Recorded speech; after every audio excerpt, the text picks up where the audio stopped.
Olá pessoal, eu me chamo Luiz. Eu me chamo Pedro. Nós somos alunos do curso de Física e FPA do Campus Bragança. Sejam bem-vindos ao canal PIBID e FPA. E hoje nós vamos realizar um experimento de força centrípeta. Agora nós vamos ao local aberto para que a gente possa realizar o experimento.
Quatro copos.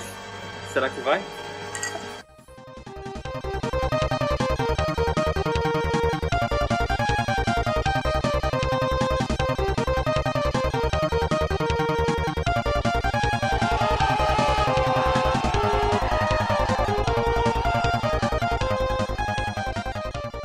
E que tal você ficar no lugar do copo, hein? Vamos lá?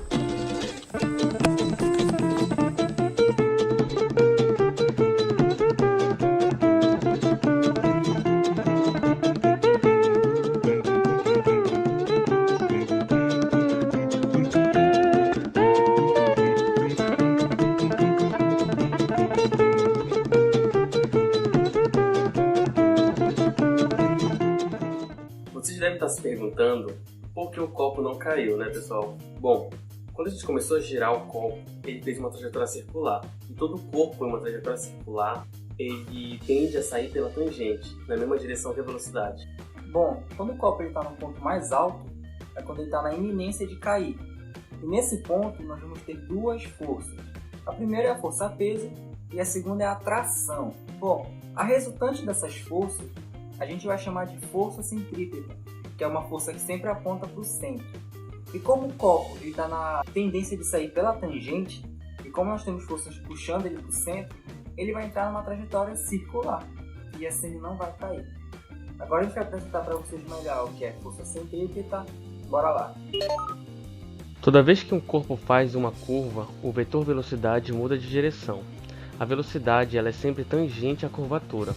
E a grandeza responsável por mudar a direção da velocidade é a aceleração centrípeta, que aponta sempre para o centro da curvatura. Como vocês podem observar no exemplo, o corpo está em uma trajetória circular ou curva.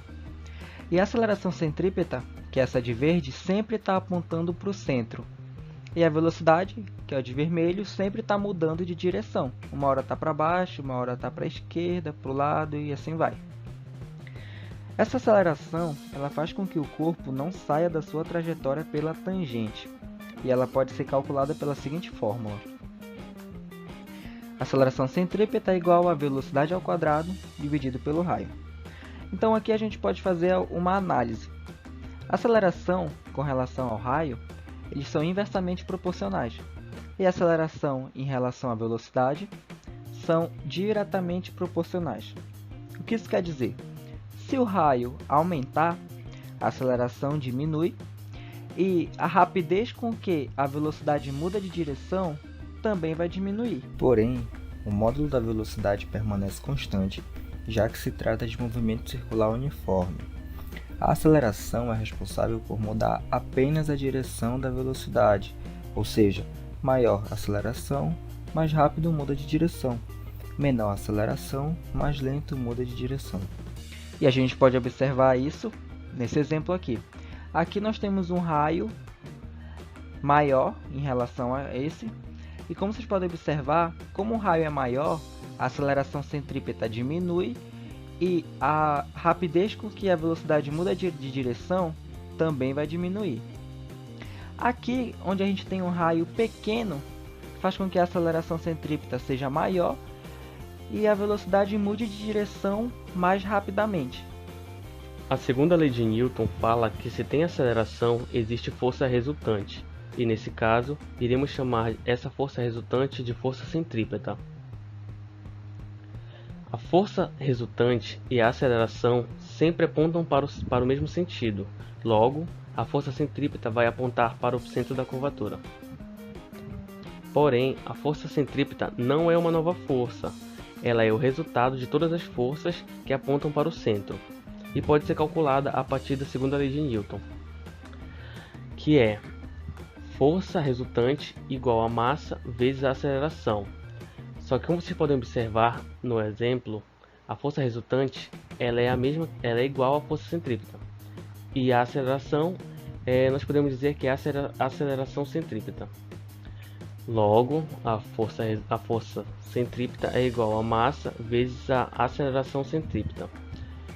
Mas como vocês puderam ver no slide anterior, a aceleração centrípeta tem a seguinte fórmula, que é a velocidade ao quadrado dividido pelo raio. Substituindo na fórmula, nós podemos perceber que a força centrípeta é igual a massa vezes a velocidade ao quadrado dividido pelo raio. Agora vamos dar um exemplo bem parecido com o nosso experimento, que é o do globo da morte. Vocês já ouviram falar do globo da morte? Bom, para quem não sabe, o globo da morte ele é uma gaiola esférica onde várias motos estão andando lá dentro numa sincronia perfeita para que ninguém esbarre um no outro. Em um certo momento, os pilotos eles ficam andando assim, dando um loop dentro dessa esfera. E aí vocês se perguntam, por que eles não caem? Isso acontece justamente porque a moto está em uma determinada velocidade que permite com que ocorra o loop. Mas como saber que velocidade mínima ela precisa para que esse loop aconteça? Então, quando ela está aqui no ponto mais alto, que é quando o loop acontece, nós vamos ter a força peso para baixo. E essa força peso está apontando para o centro da curvatura. Logo, a nossa força resultante, que vai ser a nossa força centrípeta, vai ser igual à nossa força peso, como vocês podem ver aqui. Bom, então, a força centrípeta, como nós já vimos, pode ser calculada por massa vezes velocidade ao quadrado dividido pelo raio. Ela vai ser igual à força peso, que pode ser calculada por massa vezes a gravidade. As massas, elas podem ser anuladas, porque a gente vai dividir aqui uma pela outra. E aí, esse raio que está dividindo, ele vai passar multiplicando a gravidade. Então, velocidade ao quadrado vai ser igual ao raio vezes a gravidade. E esse quadrado que está aqui, ele vai passar para o outro lado como uma raiz quadrada. Então, a velocidade mínima para que ocorra um loop tem que ser a raiz quadrada do raio vezes a gravidade.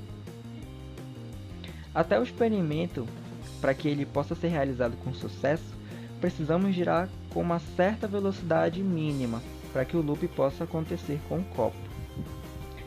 Bom, espero que vocês tenham gostado do nosso experimento, gostado da nossa aula sobre força centrípeta e até a próxima.